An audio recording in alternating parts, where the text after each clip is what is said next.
Well, thank you very much, Stacy, for that introduction. I have to say this is a most intimidating group to be speaking about knowledge to action, simply because when I think of Stanford University, I think of a group that has very much been working on the forefront of turning knowledge to action across the entire waterfront of sustainability problems.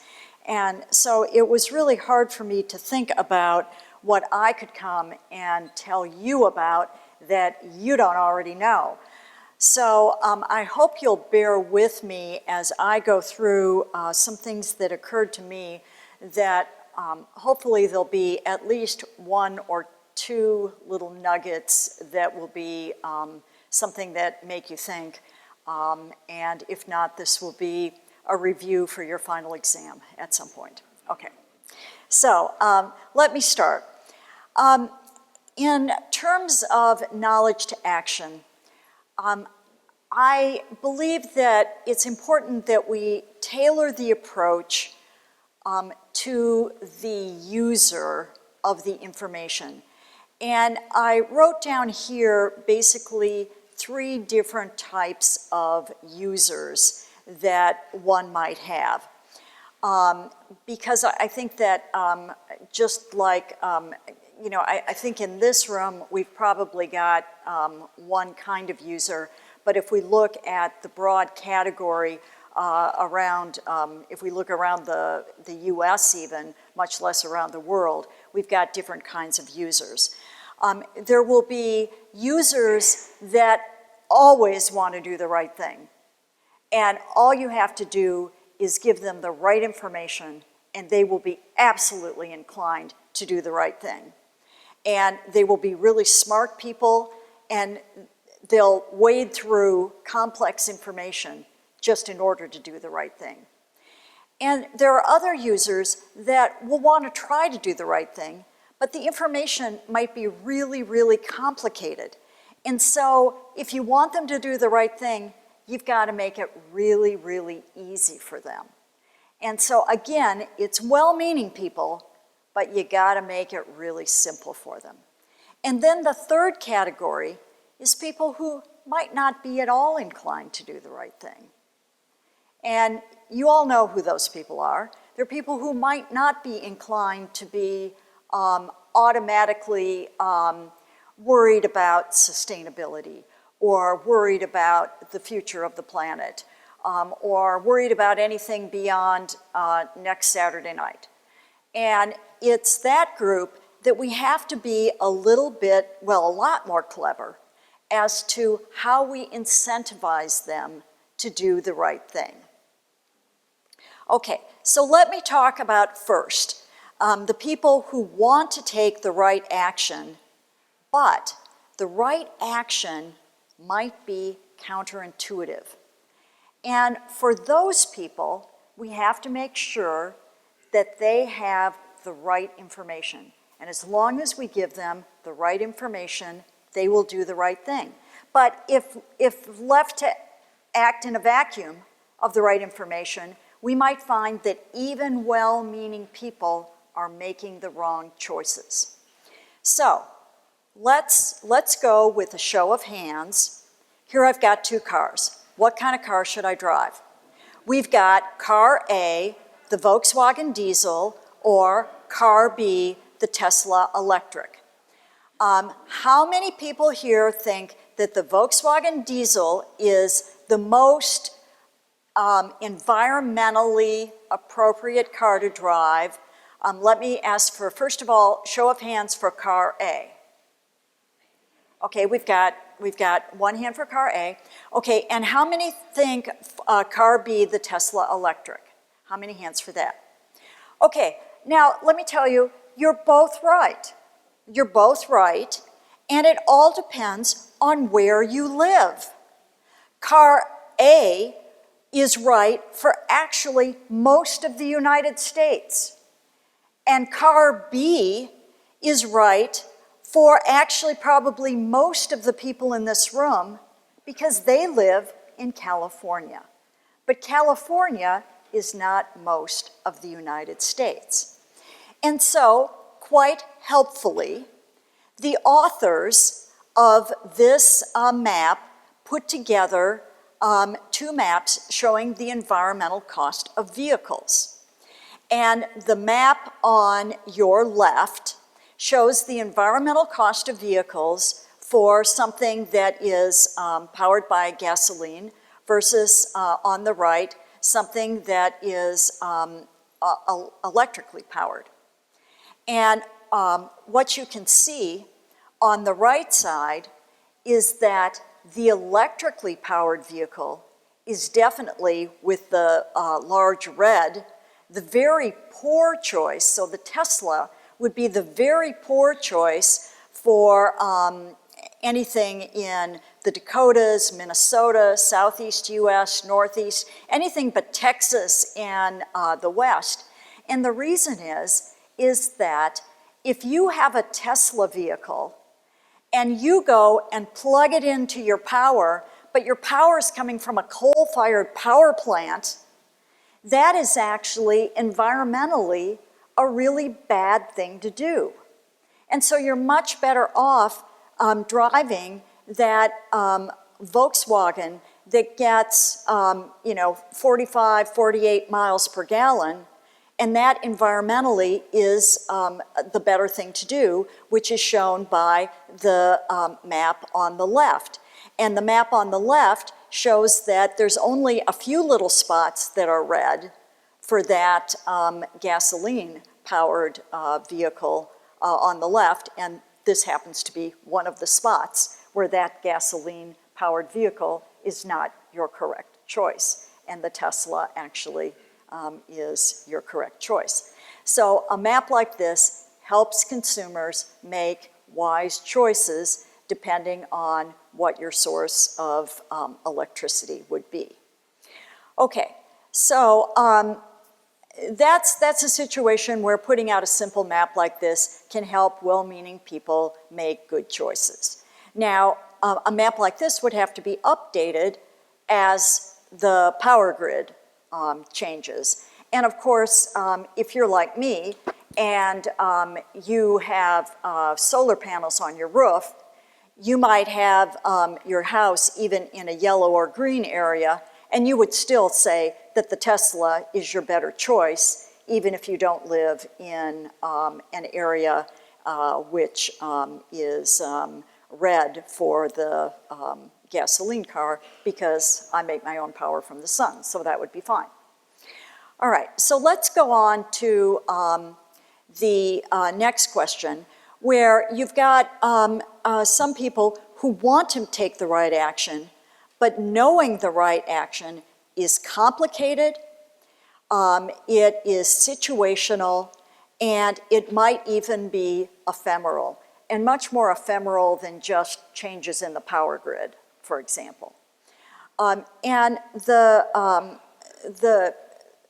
sort of type example of that, I think there's no better example than choices in seafood, and I bring up the seafood watch card just because I believe that Seafood Watch deserves so much credit for being one of the developments that was really at the forefront of the sustainable food movement and putting power into the hands of consumers for making right choices.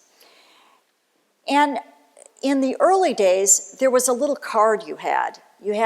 I remember back in the 1990s, I had my little Seafood Watch card. And every time I went to a restaurant with all of my friends, I was the annoying person that would pull out my Seafood Watch card, and I would use it before I ordered. And in fact, I would look down my nose at everyone else at the table and pass around my Seafood Watch card and make sure they read it before they ordered as well.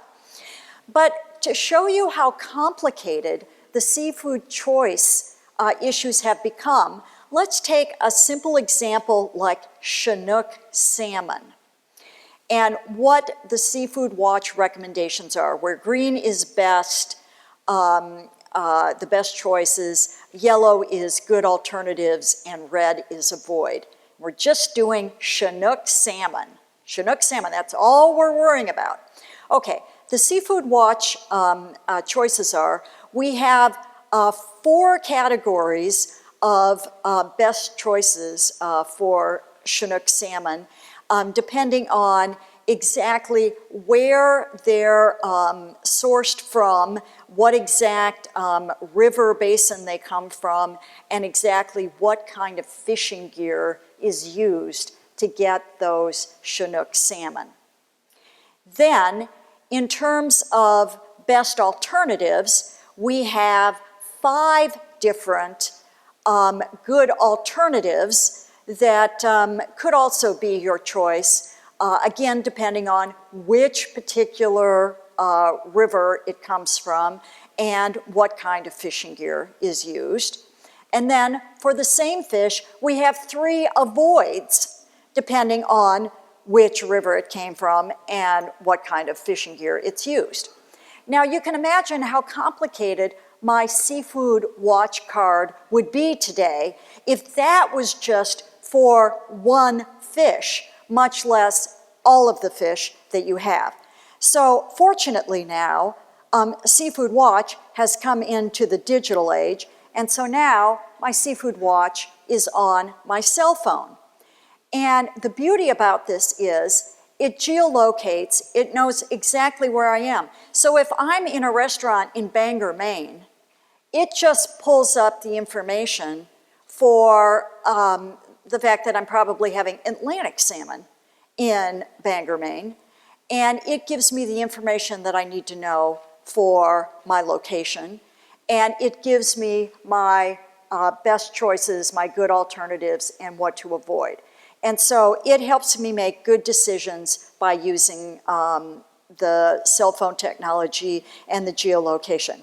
I still might need to, and believe me, I've done this, grab the chef, pull him out of the kitchen, and say, where did this salmon come from? And give him the grilling about sourcing his seafood. And I've also done this on cruise ships and made the chef cry, but that's a different story. But anyway, this helps put a lot of power in the hands of consumers. Okay, so there's, as I say, the app.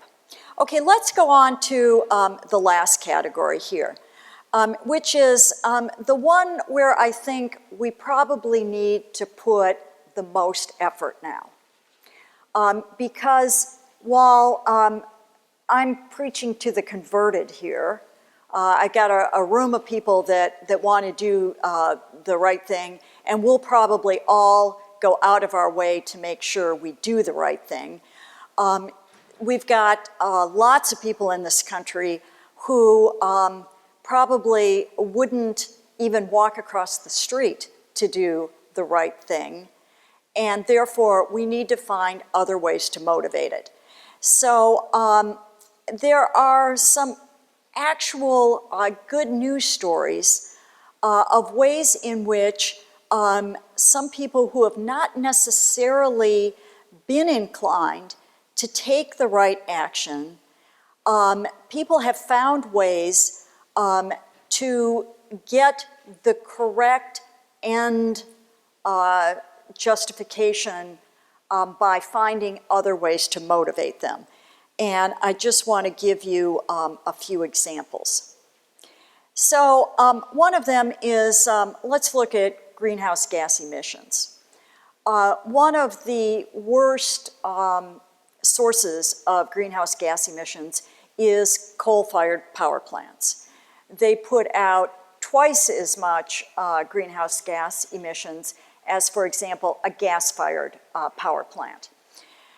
But in addition to putting out twice as much greenhouse gases, they also have other pollutants such as mercury and other toxics that they emit into the environment.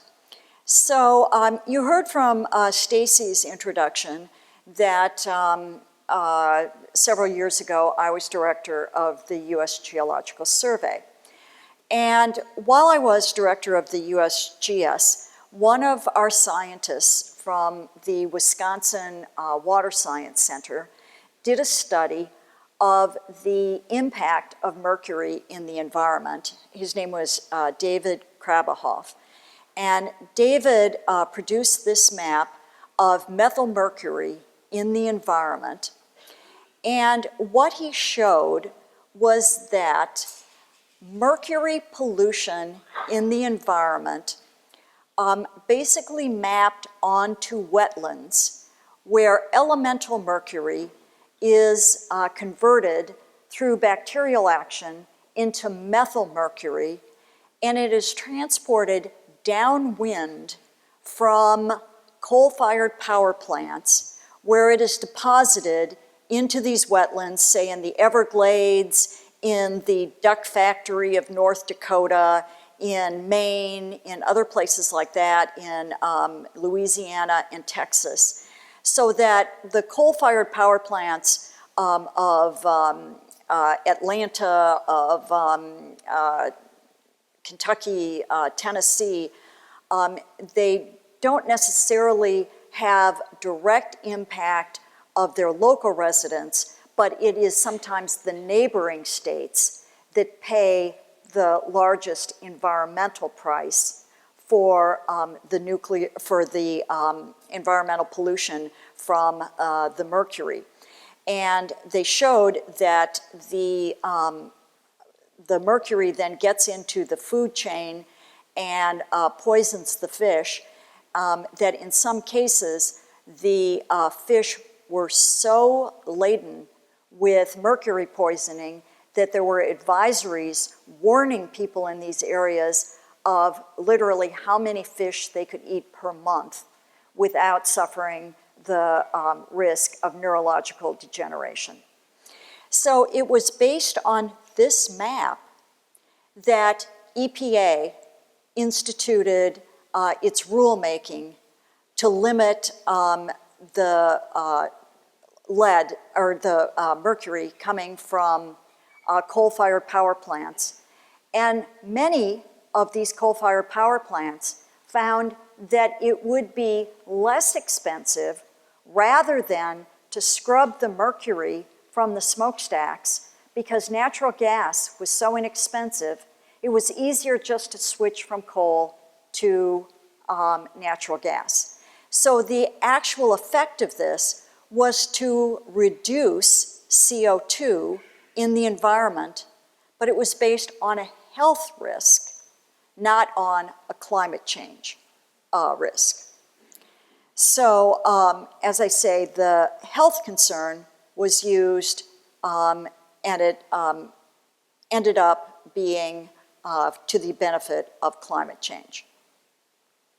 So in this case, it was mercury, but there are a number of other metals that in the environment that can also be used to argue for limiting CO2 emissions. Now, this one was interesting that I came across. The Minnesota Valley Authority has come up with a plan to incentivize its power users to individually cut their power usage, residential customers, and they have instituted a point system that as individual customers from month to month, year to year, reduce their power usage, they get points on their bill. And as they get points on their bill, they can redeem the points for any one of a number of prizes. One of the prizes is a month's free supply of pop chips. So, you know, to each their own. Some people might say exactly what impact you're talking about. For example, if we go back to even the methane issue, if you look at methane emissions, they are a problem now, but there's this beautiful little app you can, well, it's not even an app, a simulation you can look at that shows that the impact of methane long-term is really nothing compared to CO2. So if we really wanted to put a lot of effort into policy, to put the effort into methane as opposed to CO2, it's CO2 that we really have to get at. So it really depends on what the chemical is. Okay, please join me in thanking Dr. McNutt for a very engaging and interesting talk.